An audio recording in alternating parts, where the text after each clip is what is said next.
Welcome back to the Real 411. I'm Dr. Chelsea McGee, and today we're cutting through the noise on what's really happening between Israel, Iran, and yes, the United States. So, June 2025, Israeli and U.S. forces strike Iran's nuclear facilities. Fordo, Natanz, Isfahan. Why now? Why together? And why does it feel like Trump and Netanyahu, who were at odds not that long ago, are suddenly acting like best friends on the world stage? Is this about military strategy, or is it about political survival for both of them? I remember standing in my clinic, 3 TVs on, each headline telling a different story. One said, U.S. leads historic strike. Another, Israel acts alone. And the third, well, it was all about oil prices. The truth? It was buried somewhere beneath all that noise. So, let's break down what this war really signals, not just for Iran and Israel, but for all of us watching, wondering what comes next. Let's start with the strikes themselves. Over 9 days, Israel launched a relentless missile campaign against Iran, targeting not just military sites, but also nuclear facilities. And then, in the early hours of a Sunday, the U.S. joined in, hitting Fordo, Natanz, and Isfahan with bunker buster bombs, sites that Israel alone couldn't reach. This wasn't just a military operation, it was a message. Trump, in his address, thanked Netanyahu, saying they worked like perhaps no team has ever worked before. That's a pretty dramatic shift from the public spats and even, let's be honest, some pretty colorful language Trump used for Netanyahu just a few years back. Suddenly, the U.S. and Israel are in lockstep, and the world is left to wonder, how did we get here?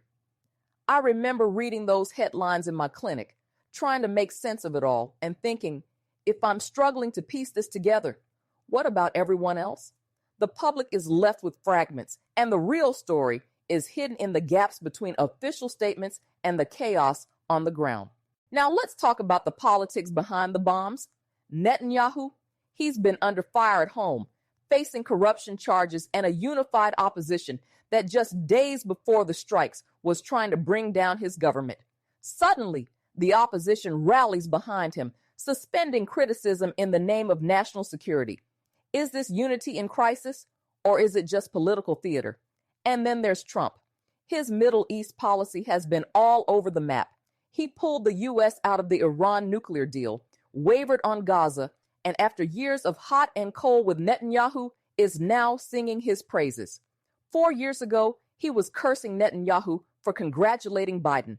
Now, he's calling him a partner in erasing the horrible threat to Israel. So, how much of this is about genuine security needs, and how much is about leaders trying to secure their own political futures? I mean, I might be wrong, but it sure looks like personal ambition is shaping military decisions here, and that's not just speculation.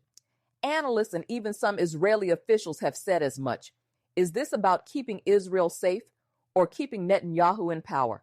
Is Trump looking for a legacy or just trying to hold his coalition together? These are the questions we have to ask, even if the answers are uncomfortable. But let's not lose sight of the human cost. Over 200 people killed in Iran, 24 in Israel, thousands wounded, and even more displaced. Hospitals, airports, and aid routes have been hit. I read about an ambulance in Isfahan that was struck by a drone. Everyone inside killed. In Israel, 9,000 people have been forced from their homes, many living in hotels or with relatives, and the U.S. embassies in Jerusalem and Tel Aviv are closed, with Americans told to shelter in place. And then there's the psychological warfare. Fake emergency alerts spreading panic on both sides, people scrambling for food, for shelter, for any sense of normalcy. I can't help but think of my own patients, the way fear and uncertainty can eat away at your health, your sense of safety. This isn't just about missiles and military targets. It's about ordinary people caught in the crossfire, their lives upended in an instant. And the chaos isn't just physical. It's psychological, it's emotional, and it's going to leave scars long after the headlines move on. The shock waves from these strikes are being felt far beyond Iran and Israel. The UN, G7, Saudi Arabia, Oman, all calling for de-escalation. But the reality is, Western leaders are split. Some are backing Israel's right to defend itself. Others are warning about unchecked escalation. The U.S. Congress is now debating the War Powers Act, with some lawmakers furious that Trump acted without their approval. Meanwhile, the Pentagon is sending more aircraft carriers and warships to the region, and oil prices are spiking as everyone braces for what could come next. The Muscat peace talks, meant to be a last-ditch effort at diplomacy, were canceled. It's a reminder of how quickly hope can unravel when bombs start falling. And as we've seen before, these kinds of escalations don't stay contained.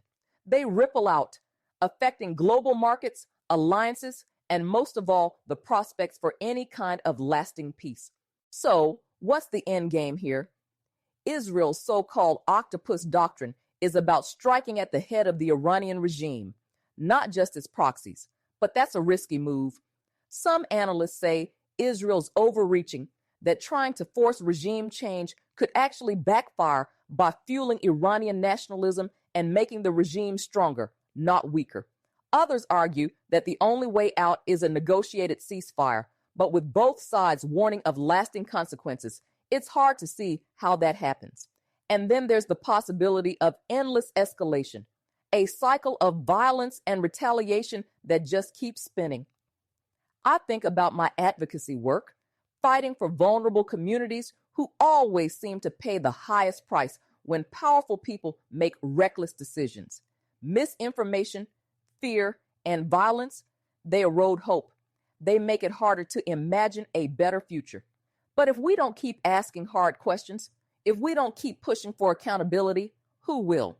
One thing that's changed the game in this conflict is technology. The escalation has seen both sides deploying advanced drones, precision missiles, and increasingly, cyber attacks. Israel's Air Force claims full aerial superiority over Tehran, but Iran is firing back with missiles and drones that are getting through. And then there's the cyber front. Fake emergency messages, attacks on critical infrastructure, and the ever-present risk that a cyber strike could trigger even more chaos. It's not just about bombs anymore. It's about who controls the information, who can disrupt power grids, hospitals, even the flow of aid. International actors are scrambling to set up protocols for cyber ceasefires to prevent a digital attack from spiraling into a real-world disaster. But let's be honest, the world is still playing catch-up. We need collaborative defense initiatives, clear rules of engagement, and above all, a recognition that cyber warfare is no less dangerous than missiles in the sky. So, what can be done? First, there's a push for multilateral talks, bringing Iran, Israel, the U.S., and key regional players to the table to negotiate a ceasefire. But that's easier said than done, especially with so much mistrust and so many competing agendas.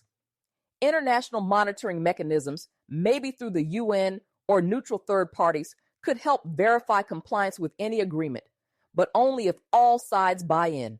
And then there's the question of sanctions and incentives, using economic pressure or relief to encourage de-escalation and hopefully foster some kind of long-term stability. It's not a perfect solution, and honestly, I'm not sure anyone has a perfect answer right now. But the alternative, letting this spiral out of control, isn't acceptable. We've seen what happens when diplomacy fails, and the cost is always paid by those with the least power, the least voice. If you found today's episode eye-opening, subscribe for more bold, truth-telling journalism. Share this with someone who still thinks this war is just about defense. And drop a comment. Do you think Netanyahu is securing Israel or just his own political career? Because as we say every week, the story is never just the headline. I'm Dr. Chelsea McGee, and this is The Real 411. Stay curious, stay critical, and I'll see you next time.